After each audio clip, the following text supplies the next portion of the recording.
We're back with another edition of When I'm Out Podcasting here with yours to the King of Podcasts. Spotify now has a new invention that monitors your speech, determines your emotional state, and suggests music based on it. Isn't this a little too AI, Big Brother kind of thing for me?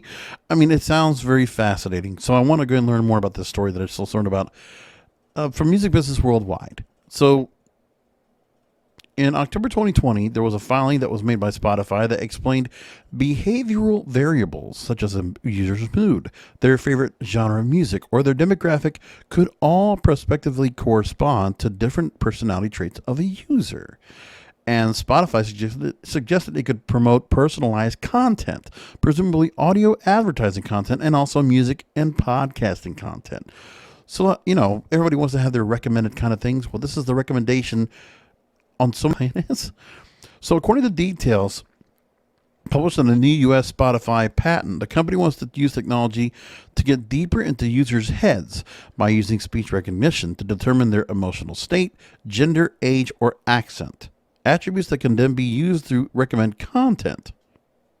The new patent, entitled Identification of Taste Attributes from an Audio Signal, was filed in February 2018 and granted on January 12th of this year. So it's already out there. The patent has been approved.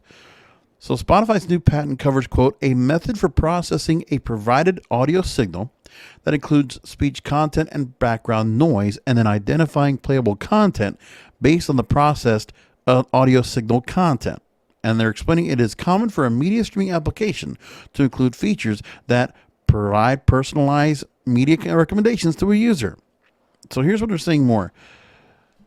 A more basic approach would be categorizing a user's emotion into happy, angry, afraid, sad, or neutral. Prosaic information, i.e. intonation, stress, rhythm, and like of the units of speech can be combined and integrated with acoustic information with a hidden Markov model architecture, which allows one to make observations at a rate appropriate for the phenomena to be modeled. So the method isn't efficient enough. Spotify requires users to tediously input answers to multiple queries in order for the system to identify the user's taste. So the solution is collect taste attributes of a user. Okay. They're going to use speech recognition technology. So really you're only going to get that if you're actually speaking into the app for what songs you want. That's how they're going to find out. But then you can also be deceptive, couldn't you? You could say, I want to hear something happy. I want to hear a sad song that's going to cut my wrists, but I want to be a happy person about it. I don't know. Some people might just go ahead and just be antithetical about it, just anti-productive, and just do it the other way around. Manipulate the system, if you will.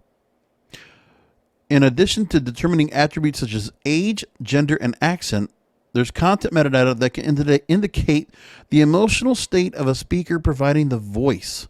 So environmental metadata could indicate a specific background noises, such as sounds from vehicles on the street, or other people talking, or birds chirping, printers printing, and so on.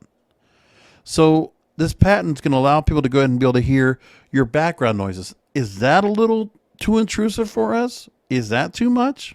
Just thinking. I mean, it's enough we already allowed the smart speakers to do that. Could the same thing be happening with Spotify? Because we're going to be talking more into our Spotify to give us music to be making us happier, to make us sadder, to make us angry, to make us whatever. Interesting. There's a whole lot more that can be said about this, but I just think it's a little intrusive. I think it's a little much.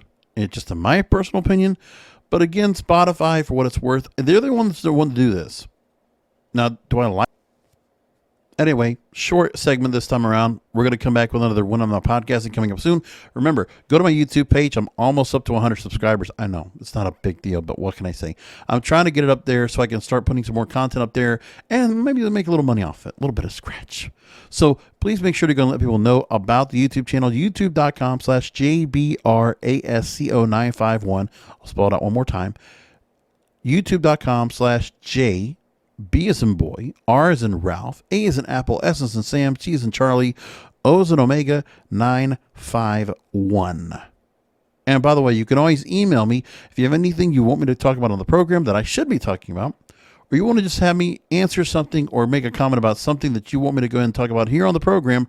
By all means, please email me, kingofpodcasts@yahoo.com, kingofpodcasts@yahoo.com. Hit the contact form. and add your information there. And I'll talk to you next time.